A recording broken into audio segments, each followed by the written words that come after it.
Today I'm going to show you how to install a snapshade on your Rivian R1S. So this is a plastic frame install. There are 4 mounts per shade. One here, and 2 at the top. So as you can see, it only fits one way, so you're going to flip it around. Now I've pre-installed 3 mounts already, and I'll show you how to install the 4th one.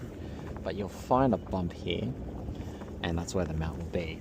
So you're going to clean the underside, like so,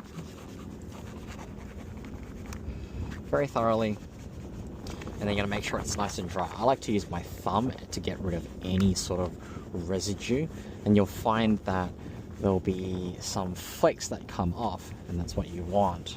So if I run my thumb across, it'll slow down, and then it slides off. So if it does that, you've done a good job. So you're going to grab your mount and make sure it's in the right location. So it's right here.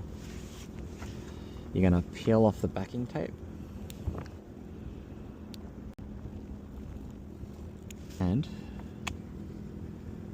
press firmly. Now you want this to set. It is quite cold now, so I'd recommend pressing it for at least a good 1 to 2 minutes before using it. Okay, I think that looks pretty good. After you've done one here, here, and here, then you're able to slide your snapshots in place. And you can still use your window. Do a quick slam check. And that's how you install a snapshot on your Rivian R1S.